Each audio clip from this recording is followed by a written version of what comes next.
இனிய காலை வாழ்த்துக்கள். ஆண்டவர் தம்முடைய குமாரன் மூலமாக தனது வார்த்தையை கொண்டு நம்மை ஆசீர்வதிக்கும்படியாக இந்த காலை நேரத்திலே சிலுவையை குறித்து நாம் சிந்திக்கலாம். இந்த சிலுவையை குறித்து நாம் சிந்திக்கும் பொழுது கடந்த 2 நாட்களாக நாம் பார்க்கும் பொழுது முதலாவது சிலுவையிலே கிறிஸ்து பலியானதை குறித்து பார்த்தோம்.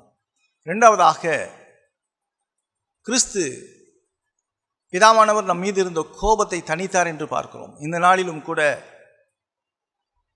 நாம் குமாரன் மூலமாக தேவனிடத்திலே ஒப்புரவாக்கப்பட்டிருக்கிறோம். இது சிலுவையிலே நிறைவேறியது என்பதை நாம் பார்க்கிறோம். ஆதாரமாக எபேசியருக்கு எழுதின நிருபம் 2ஆம் அதிகாரம் 13ஆம் வசனத்திலிருந்து நான் வாசிக்கிறேன். முன்னே தூரமாயிருந்த நீங்கள் இப்பொழுது கிறிஸ்து இயேசுவுக்குள் கிறிஸ்துவின் இரத்தத்தினாலே சமீபமானீர்கள்.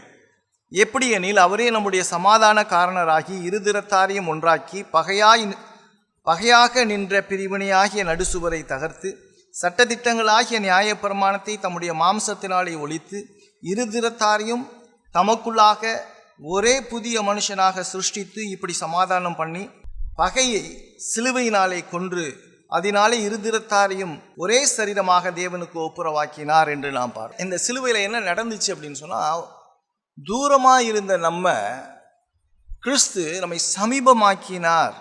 தேவனிடத்தில் ஒரு தூரமாக போன ஒரு மனுஷன் தேவனிடத்தில் கொண்டு வரப்படுகிறான் என்று பார்க்கிறோம்.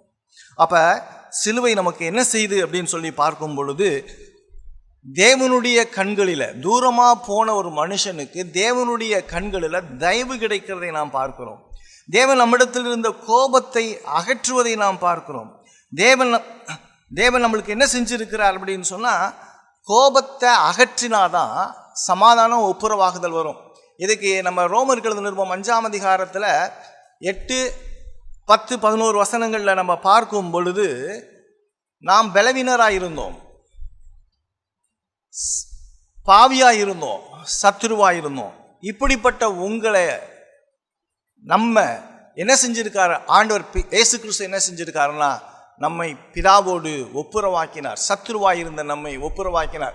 தேவனுக்கு பிரியமற்ற காரியங்களை செய்து கொண்டிருக்கிற நம்மை கிறிஸ்து இயேசுவின் மூலமாய் ஒப்புரவாக்கினார், சமாதானப்படுத்தினார் என்று நாம் பார்க்கிறோம். இதே விஷயத்தை நம்ம பார்க்கும் பொழுது 2 கொரிந்தியர் 5ஆம் அதிகாரத்தில் பார்க்கும் பொழுது 18ஆம் வசனத்தில் நான் வாசிக்கிறேன். இவைகளெல்லாம் தேவனால் உண்டாகியிருக்கிறது. இவர் இயேசு கிறிஸ்துவை கொண்டு நம்மை தம்மோடு ஒப்புரவாக்குதலின் ஊழியத்தை எங்களுக்கு ஒப்பு கொடுத்தார். அது என்னவெனில், தேவன் உலகத்தாருடைய பாவங்களை எண்ணாமல் கிறிஸ்துவுக்குள் அவர்களை தமக்கு ஒப்புரவாக்குதலின் உபதேசத்தை எங்களிடத்தில் ஒப்புவித்தார். ஆனபடியினாலே தேவனானவர் எங்களை கொண்டு புத்தி சொல்கிறது போல நாங்களும் கிறிஸ்துவுக்காக தானாதிபதிகளாயிருந்து தேவனுடைய ஒப்புரவாகுங்கள் என்று கிறிஸ்து நிமித்தம் உங்களை வேண்டிக் கொள்கிறோம். நாம் அவருக்குள் தேவனுடைய நீதியாகும்படி பாவம் அறியாத அவரை நமக்காக பாவமாக்கினார் என்று பார்க்கிறோம். ஒரு அற்புதமான ஒரு நிகழ்வு சிலுவையில் நடக்குது. நாம் பாவிகளாகிய தேவ கோபத்துக்குரியவர்களாகிய இருந்த நம்மை பிதாவோடு ஒப்புரவாக்கினார். அப்போ சிலுவை ஒப்புரவாக்குதலை கொடுத்தது. தூரமாயிருந்த நம்மை கிறிஸ்துவினிடத்திலே கொண்டு வருகிறது. தூரமாயிருந்த நம்மை அப்பா பிதாவே என்று கூப்பிடத்தக்க புத்திர சுவிகாரத்தின் ஆவியை கொடுக்கிறதாக இருக்கிறது.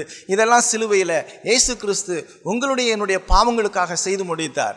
நாம் பிதாவோடு கிறிஸ்துவின் மூலமாய் ஒப்புரவாகி இருக்கிறோம், சமாதானத்தை பெற்றிருக்கிறோம். நீங்கள் இப்படிப்பட்ட சமாதானத்தை, ரட்சிப்பை பெற்றிருக்கிறீர்களா? இந்த சிலுவையை குறித்து நம்ம தொடர்ச்சியாக சிந்திச்சுட்டு இருக்கோம். சிலுவையில் ஒரே ஒரு விஷயம்தான், இயேசு கிறிஸ்து தான் மையப்பொருள். இயேசு கிறிஸ்து இல்லாமல் எதுவுமே நடக்கவே நடக்காது. இன்னைக்கு இயேசுவை பிரசங்கிக்காமல் இன்னைக்கு வாழ்க்கையில் எதுவுமே நிகழாது. நம்மளுடைய வாழ்க்கையில் இயேசு வேணும், உங்களுடைய வாழ்க்கையில் இயேசு கிறிஸ்து வேணும். அப்போ தான் நாம் பிதாவோடு ஒப்புரவாக முடியும். இல்லாட்டி நித்திய அழிவுக்கும் நித்திய கோபத்துக்கும் உரியவர்களாக நாம் மாறிவிடுவோம். பிரியமானவர்களே, இந்த காலை நேரத்தில் நீங்கள் அதிகமாக சிந்திக்க வேண்டியது, நான் ஒப்புரவாகி இருக்கிறேனா? அந்த ஒப்புரவாக்குதல் கிறிஸ்துவின் மூலமாக மாத்திரமே நடக்கிறது. ஒருவேளை நீங்கள் ரட்சிக்கப்பட்டிருந்தீங்கன்னா நல்ல மனசில் வச்சுக்கோங்க, நீங்கள் சமாதானமாக எல்லாரோடையும் இருக்கணும்னு சொல்லி வேதம் சொல்லுது. எல்லாரையும் நேசிக்கணும்னு சொல்லி சொல்லுது. எல்லாரிடத்துலையும் ஒப்புரவாகணும்னு வேதம் சொல்லுது. இதை நம்ம செஞ்சுட்டு இருக்கிறோமா? இன்னைக்கு உங்களுடைய வாழ்க்கையில் அநேகரோடு ஒப்புரவாகுதல் இல்லை. எல்லாரையும் பகைச்சி மனக்கசப்போடு வாழ்ந்து கொண்டு இருக்கிறீங்க. மனம் திரும்புங்க. உண்மையாலுமே இயேசு கிறிஸ்து உங்களை பிதாவோடு ஒப்புரவாக்கி இருந்தால் நாம் சக மனிதர் எல்லாரோடும் சமாதானமாய் இருக்கும்படியாக தான் கர்த்தர் அழைத்திருக்கிறார். இந்த ஒப்புரவாக்குதலின் ஊழியம் சிலுவையிலே நிறைவேற்றப்பட்டது. அது கிறிஸ்துவின் மூலமாய் கிறிஸ்துவை விசுவாசிக்கும் பொழுது இப்படிப்பட்ட தன்மைகள் நமக்கு கொடுக்கப்படுகிறது. கர்த்தர் தாமே இந்த வார்த்தைகளை ஆசீர்வதித்து தருவாராக. ஆமென்.